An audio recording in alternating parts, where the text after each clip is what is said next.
Warahmatullahi wabarakatuh. Waalaikumsalam warahmatullahi wabarakatuh.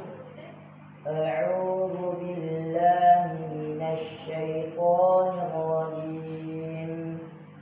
Bismillahirrahmanirrahim. Iqra bismi rabbikal ladzi khalaq. Iqra, laysa iqra.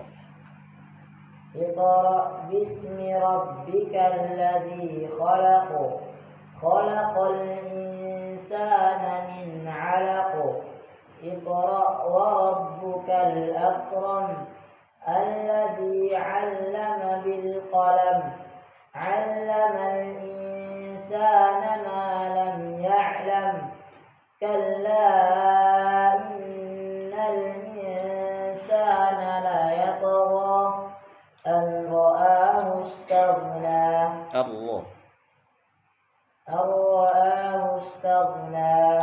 إن إلى ربك الرجعى أرأيت الذي ينهى عبدا إذا صلى أرأيت إن كان على الهدى أو أمر بالتقوى أرأيت إن كذب وتولى ألم يعلم بأن الله يرى كلا لئن لم ينته لنسفعا بالناصية ناصية كاذبة خاطئة فليدع ناديه سندع الزبانية كلا لا تطعه واسجد واقترب.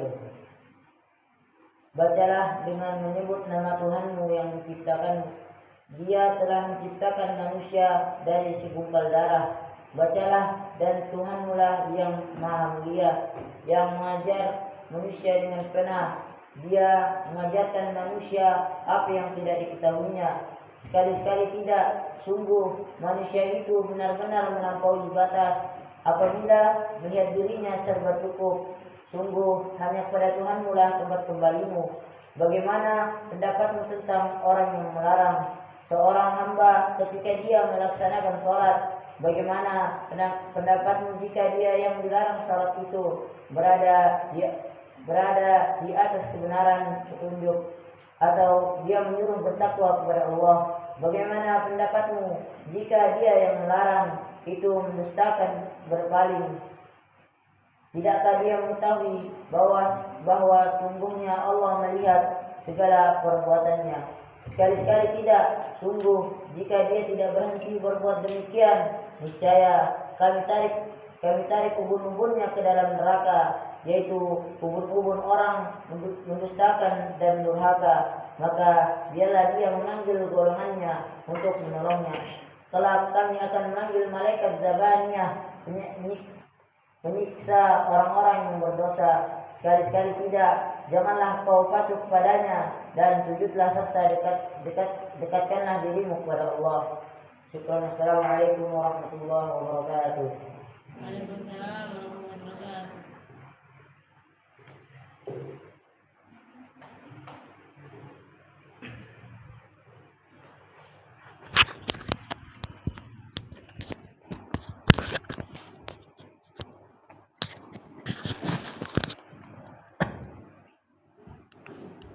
الحمد لله رب العالمين حمدا كثيرا طيبا مباركا فيه كما يحب ربنا ويرضى.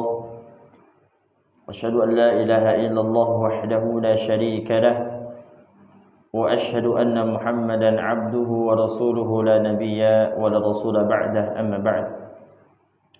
الحمد لله أيها الإخوان والأخوات rahimani wa rahimakumullah. Telah dibacakan kepada kita salah satu surat di dalam Al-Quran pada juz yang ke-30 pada urutan surat yang ke-96 dari Al-Quran atau mushaf yang kita baca sehari-hari. Yang mana surat ini biasa kita kenal dengan nama surat Al-Alaq. Surat Al-Alaq itu jamak dari Al-Alaqah. Ya, al-alaqah itu bermakna segumpal darah. Ya, dan itu merupakan salah satu nama yang paling masyhur yang digunakan oleh para ulama. Yang mana kenapa digunakan kata al-alaq dari jamak dari al-alaqah itu untuk menjelaskan kepada kita tentang bagaimana proses penciptaan manusia. Ya, sebutkan dalam Al-Quran itu dari nutfah. Ya, dari nutfah itu saripati tanah. Kemudian nanti sampai al-alaqah, segumpal ya, darah.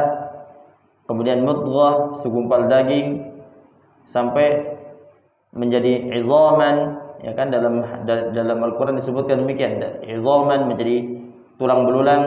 Kemudian tulang belulang tersebut dilapisi dengan daging lagi sehingga terbentuklah makhluk ya, yang disebut atau dinamai dengan manusia. Yang mana ya ikhwan dan akhwat sekalian, surat Al-Alaq ini memiliki nama lain, di antaranya adalah surat Iqra. Surat Iqra. Ya. Kenapa dinamakan surat Iqra? Karena diambil dari penggalan kata ayat pertamanya. Iqra bismi rabbikal ladzi khalaq. Ya. Kemudian yang kedua disebut dengan surat Al-Qalam, dinamai surat Al-Qalam. Ya, yang mana diambil dari ya, kata pada ayat keempatnya. Ya. Kata pada ayat keempat, alladzi 'allama bil qalam. Kemudian ikhwan dan akhwat sekalian, surat Al-Alaq ini memiliki ya, peristiwa menarik dibandingkan dengan surat-surat pendek yang kita telah bacakan sebelumnya dari surat An-Nas ya. Surat Al-Alaq ini turun dalam dua fase.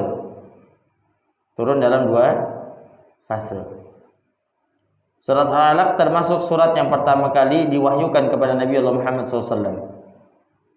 Nabi SAW diangkat menjadi Nabi dengan turunnya surat Al-Alaq. Ya, dalam kisah yang singkat itu, pada suatu ketika Nabi SAW bermimpi, dan tidaklah Nabi SAW itu bermimpi kecuali mimpinya itu seperti terang benderang cahaya subuh. Maksudnya apa Ustaz? Mimpinya jelas. Beda dengan kita ya, mimpi karena tidak jelas ya. Kadang tiba-tiba besok mimpinya di dalam masjid, kemudian tiba-tiba nanti muncul di dalam sumur misalnya. Kemudian tiba-tiba muncul terkubur dalam tanah. Ada yang dikejar sama singa, dikejar sama ular, digigit sama beruang misalnya. Macam-macam sudah. Dan mimpinya tidak jelas. Terkadang pun kita mimpi, ya kalau antum ingat betul kita mimpi bertemu dengan seorang, bangun antum lupa. Siapa itu? Siapa tadi ya? Padahal dalam mimpi itu antum jelas melihat kan, tapi antum tidak mengenalnya. Beda dengan kita. Nabi SAW ketika bermimpi jelas mimpinya.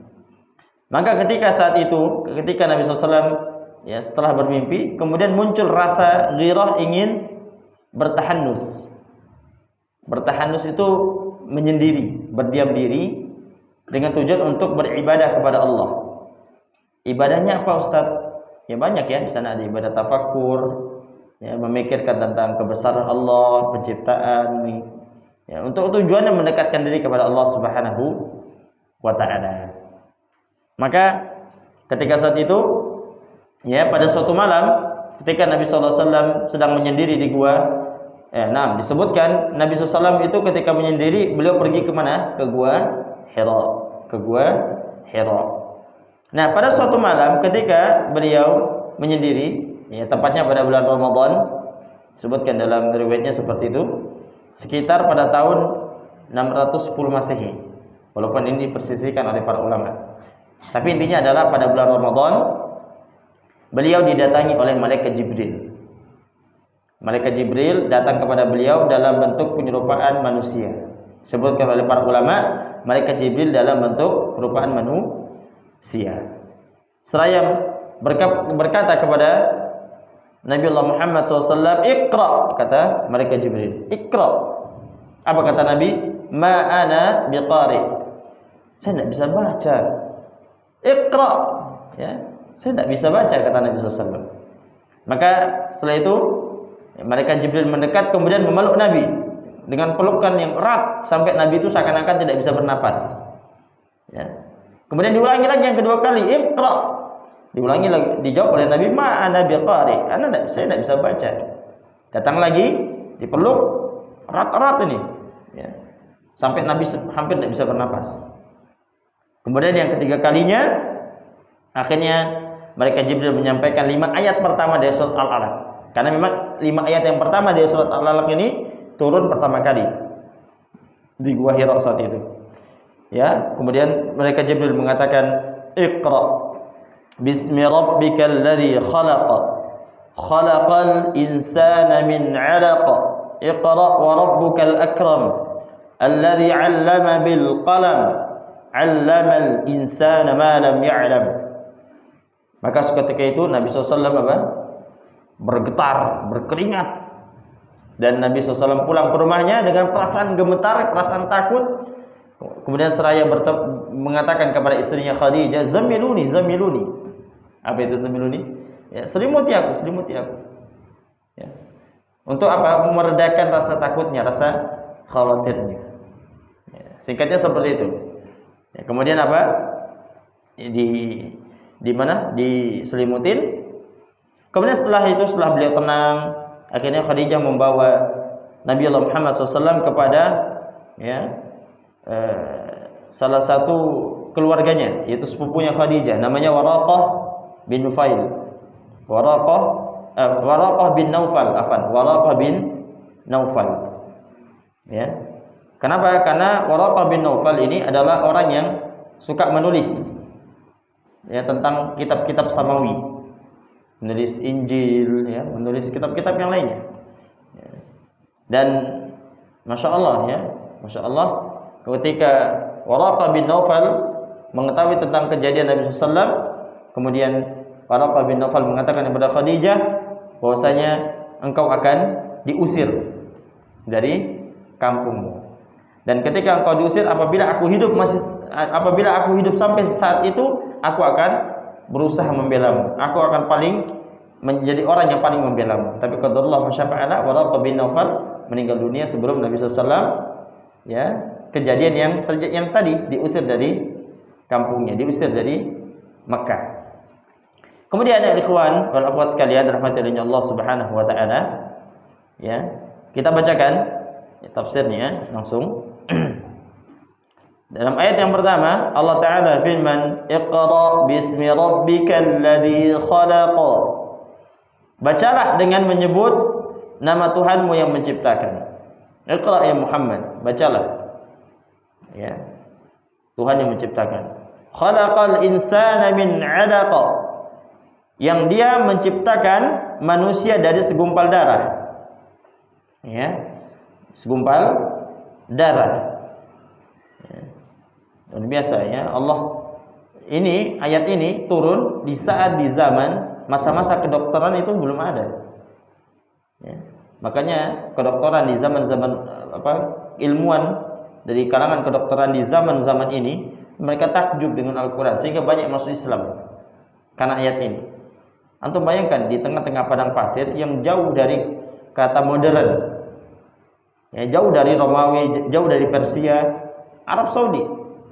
Kenapa Mekah dan Mekah itu tidak didatangi, tidak dikuasai oleh Romawi dan Persia? Alasannya apa? Karena apa mau dicari di sana? Padang pasir, ya, cuma pasir aja, tidak ada apa-apanya di sana. Ya. Dan sungguh menakjubkan. Ya, di tengah-tengah mereka ada seorang laki-laki yang tidak bisa baca tulis, tiba-tiba mengatakan, ya, khalaqal insana min 'alaq, menjelaskan bahwa manusia itu diciptakan dari Allah menciptakan manusia dari 'alaq, segumpal darah. Dan itu benar ternyata. Bagaimana prosesnya sampai menjadi manusia. Ya, luar biasa ya. Al-Qur'an ini menjelaskan kepada kita. Kemudian selanjutnya, Iqra wa rabbukal akram. Bacalah Muhammad dan Tuhanmu lah yang maha mulia. Ya. Biasanya manusia itu, kalau ada manusia yang baik, manusia yang dermawan, bisa disebut dengan rajulun karim ya, yang baik. Tapi ini bukan karim, ini akram, yang paling baik, paling mulia. Inilah Allah Subhanahu wa ta'ala. Kalau antum melihat ada orangnya kadang baik sama kita kan, dikasih jajan, dikasih uang, itu bahasanya karim, mulia dia, bagus, akhlaknya baik ya. Apalagi kalau dia punya jabatan, orang baik segala macam, itu namanya karim. Tapi Allah itu akramul akramin, yang paling baik, paling mulia di antara yang mulia.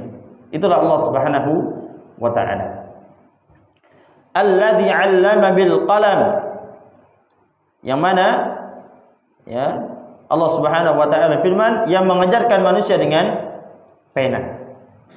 Mengajarkan manusia dengan pena. Apa maksudnya? Dalam ayat ini ikhwan sekalian, ikhwan dan akhwat sekalian, dalam ayat ini maupun ayat yang sebelumnya, kalimat Iqra dan kalimat 'allama bil qalam, itu memberikan faedah yang penting kepada kita. Apa itu? Ketika seseorang itu ingin belajar, seseorang ingin cerdas, ingin pintar, ingin menguasai sesuatu, maka apa yang dia lakukan? Pertama, Iqra, baca. Baca. Yang kedua apa? Nulis. Karena Allah sebutkan 'allama bil qalam, ya, mengajarkan dengan pena, dengan tulisan. Dalam hadis lain Nabi SAW sebutkan qayyidul ilma bil kitabah, ikatlah ilmu dengan tulisan. Makanya sampai ya, tahu Imam Syafi'i itu cerdas luar biasa. Kalau ngapal Quran ya, dia tutup sebelahnya. Tujuannya apa? Ketika dia ngapal di halaman yang sebelah kanan, sebelah kirinya tidak ikut terhafal. Saking cerdasnya. Nah, Imam Syafi'i pernah berguru kepada Imam Malik, belajar kepada Imam Malik. Nah, ketika beliau belajar, beliau tidak punya apa? Tidak punya pena, tidak punya tulisan. Akhirnya apa yang dia lakukan? Dia pakai air liurnya, tulis di tangan. Imam Malik melihat, oh, ini orang kayak main-main ini. Nah, kayak main-main ya, kayak ngolok. Demikian Imam Syafi'i sampai dengan air liur. Tujuannya apa? Menguatkan hafalan, menguatkan kemampuan keilmuan. Makanya orang yang menulis, sekalipun tulisannya dia tidak murojaah, itu menguatkan hafalannya dibandingkan orang yang hanya sekedar menghafal. Antum sekarang hafal Quran, kemudian antum tulis Al-Quran itu, yang antum hafalkan itu lebih kuat di hafalan antum dibandingkan antum hanya sekedar menghafal, membaca. Makanya ada salah satu fakultas ya, salah satu ma'had itu, kalau tidak salah Ustaz ingat di tempat temannya Ustaz itu namanya Ustaz lupa ma'hadnya, tapi di daerah Libya. Mereka pakai metode, mereka menghafal Quran, hafalannya itu ditulis di atas kayu. Ya. Dan mereka kalau lupa tidak boleh lihat Al-Quran, tidak boleh lihat mushaf. Mereka tanya sama orang, tulis. Selesai itu mereka kuatkan hafalan, mereka hapus lagi. Dan terus seperti itu. Ya, luar biasa. Nah, demikianlah faedah yang diberikan kepada kita oleh Allah Subhanahu wa ta'ala. Kemudian, 'allamal insana ma lam ya'lam. Yang mana Allah Subhanahu wa ta'ala mengajarkan manusia apa yang tidak diketahui. Al-insan pada kalimat ini, pada kalimat 'allamal insana itu memiliki 3 makna ikhwan dan akhwat sekalian. Al-insan yang pertama bermakna Adam, Nabi Adam. Jadi maksudnya adalah Allah mengajarkan Nabi Adam. Dalam kisah yang panjang yang disebutkan dalam surat Al-Baqarah itu, yang antum bisa lihat ya, bagaimana ya, Allah Subhanahu mengajarkan kepada Nabi Adam tentang semua nama, semua jenis nama. Ya antum kalau ditanya jenis nama semua benda bisa enggak? Ya mungkin enggak bisa antum. Ya tapi Nabi Adam diberikan kemudian demikian. Kemudian makna yang kedua adalah Nabi Muhammad SAW. Al-insan itu adalah Nabi Muhammad. Ya, karena itu diturunkan kepada Nabi Muhammad. Dan yang ketiga adalah kepada orang-orang yang mereka tidak memiliki ilmu, tidak memiliki kemampuan terhadap ilmu. Allah ajarkan mereka. Dengan cara apa? Dengan cara Allah berikan taufik kepada mereka. Ketika mereka belajar agama, Allah berikan kemudahan mereka untuk memahami agama tersebut. Itu luar biasa ya. Baik, kemudian 5 ayat ini sudah selesai. Kemudian turunlah ya ayat selanjutnya, beberapa ayat selanjutnya. Ya, berapa ayat selanjutnya? Yang mana ayat selanjutnya ini? Kalimat ayat kalla innal insana la yatgha itu ditujukan kepada Abu Jahal. Jadi ketika Nabi SAW turun ayat kepada beliau, surat Al-Alaq ayat 1 sampai ayat 5, itu beliau dakwah secara apa itu? Sirriyah atau jahriyah? Sirriyah. Dakwah secara sembunyi. Nah, kemudian turun ayat ini, penggalan selanjutnya itu setelah ya surat Al-Muzammil. Jadi surat Al-Mudassir, surat Al-Muzammil, kemudian turun surat ini. Kenapa demikian? Kita bacakan. Kalla innal insana la yatgha. Sesungguhnya, sekali-kali tidak, sungguh manusia itu benar-benar melampaui batas. Siapa yang dimaksud dalam manusia yang melampaui batas? Abu Jahal. Allah lanjutkan, ar-ra'ahu istaghna, apabila dia melihat dirinya serba cukup. Ya, jadi Abu Jahal itu disebutkan dalam dalam riwayatnya, Abu Jahal dulu namanya Abu Hakam. Ya, Abu Hakam itu orang yang Masya Allah ya, bijaksana, orang yang menentukan keadilan segala macam. Tapi ketika datang risalah Nabiullah Muhammad SAW, beliau tolak, yatgha, melampaui batas, menyelisih semuanya. Apa bukti beliau melampaui batas? Beliau melarang Nabi kita SAW untuk sholat. Kenapa beliau melarang demikian? Kenapa beliau melampaui batas? Karena beliau merasa dirinya kaya, punya uang. Ya, kemudian juga disebutkan dalam tafsir Al-Qurtubi, sebabnya juga karena beliau yang pertama tadi apa? Karena kaya, sudah kaya, sombong beliau. Ya, tidak mau menerima kebenaran. Kemudian yang kedua adalah karena beliau memiliki kedudukan. Orang itu kalau sudah kaya, punya kedudukan, muncul sifat sombong. Apabila tidak didasari keimanan, keilmuan yang kuat, mudah untuk sombong. Padahal apa? Inna ila rabbika ruj'a. Sungguh hanya kepada Tuhanmu lah tempat kembali. Dia akan kembali kepada Tuhan. Semua ini miliki akan kembali kepada Allah. Inna lillahi wa inna ilaihi rajiun. Sungguhnya kita ini, milik kita, badan kita, semuanya ini adalah milik Allah dan akan kembali kepada Allah Subhanahu wa ta'ala. Kemudian Allah lanjutkan, ara'aital ladzi yanha. Bagaimana pendapatmu tentang orang yang melarang? Siapa dia? Abu Jahal. Abu Jahal melarang Nabi kita untuk salat, melaksanakan salat. Abadan idza shalla, dia melarang seorang hamba ketika dia melaksanakan salat. Siapa maksudnya hamba di situ? Nabi Muhammad. Nabi Muhammad salat dilarang. Ya, dia melarang seorang hamba itu Nabi Muhammad SAW ketika melaksanakan salat. Padahal yang dia larang ini apa? Ara'aita in kana 'alal huda. Bagaimana pendapatmu jika dia yang dilarang itu adalah orang yang berada di atas petunjuk, di atas kebenaran? Sungguh jelek ya, jelek sekali. Padahal biasanya orang ketika melarang, siapa yang dilarang? Orang yang melakukan kejahatan. Berarti dia menganggap bahwasanya Nabi SAW sholat itu adalah kejahatan, keburukan, sehingga dia larang. Ya. Au amara bittaqwa, atau dia melarang, ya, padahal orang tersebut menyuruh kepada ketakwaan. Makanya ini ya, ikhwan dan akhwat sekalian, kalau ada saudara antum mengingatkan antum terhadap sesuatu, kemudian antum cegah dia untuk melakukan kebaikan kebenaran. Apa kebenaran tadi? Contohnya, ya, yaitu dia menyampaikan kebenaran, atau mungkin contohnya dia menyuruh kepada ketakwaan, mengajak orang untuk sholat, mengajak orang untuk melakukan ibadah-ibadah tertentu, kemudian dilarang. Nah, ini masuk dalam ayat ini. Ya, demikian. Ara'aita in kadzdzaba wa tawalla. Bagaimana pendapatmu demikian juga apabila yang melarang itu mendustakan dan berpaling. Justru yang melarang dialah yang mendustakan dan berpaling dari ayat-ayat Allah Subhanahu wa taala, berpaling dari al-huda, kebenaran. Ya, na'am. Alam ya'lam bi anna Allah yara. Tidakkah dia mengetahui bahwa sesungguhnya Allah Subhanahu wa taala melihat perbuatannya? Ya. Disebutkan oleh Syekh Abdurrahman bin Nasir As-Sa'di, ilaihi wa'arada anhu. Alam ya'lam bi anna Allah yara kullama yaf'al laysal.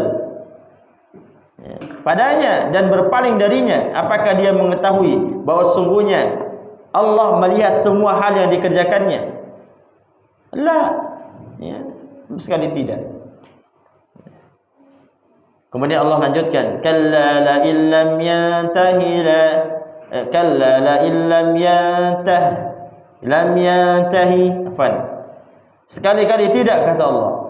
Sungguh jika dia tidak berhenti, lam yantahi, tidak berhenti, la nasfa'an bin nasiyah, niscaya kami akan tarik ubun-ubunnya ke dalam neraka. Allah akan tarik ubun-ubunnya ke dalam. Kalau dia tidak berhenti daripada melarang orang di atas kebenaran, melarang orang daripada melakukan salat, melarang orang daripada melakukan ketaatan, menyerukan ketaatan, maka ingat, kami akan tarik ubun-ubunnya ke dalam neraka. Jadi antum jangan heran kalau ada orang yang larang kita untuk melakukan ibadah. Ada tidak orang seperti itu? Ada. Larang kita untuk menyampaikan kebenaran. Ada tidak orang seperti itu? Ada. Antum harus yakin ini. La nasfa'an bin nasih. Dia sungguh akan ditarik oleh Allah. Ubun-ubunnya ditarik ke dalam neraka. Ya, ubun-ubunnya ditarik ke dalam neraka.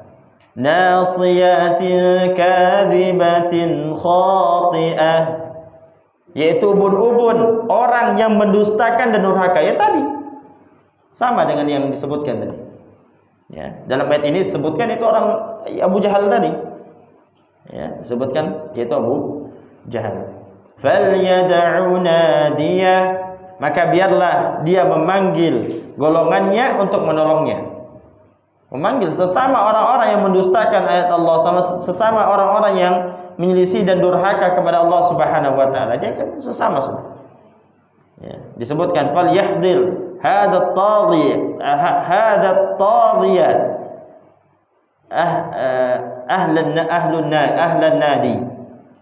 Maka dia menghadirkan sesembahan para kaumnya. Ya, karena memang Abu Jahal juga termasuk orang yang menyembah berhala.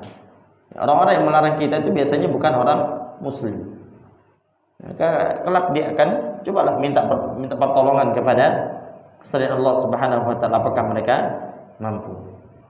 Kemudian Allah lanjutkan, sanada'uz zabaniyah, kelak kami akan memanggil malaikat zabaniyah. Malaikat zabaniyah. Siapa itu malaikat zabaniyah? Siapa itu? Malaikat yaitu yang tugasnya menyiksa orang-orang yang berdosa. Itu disebut dengan az-zabaniyah. Ya, baik.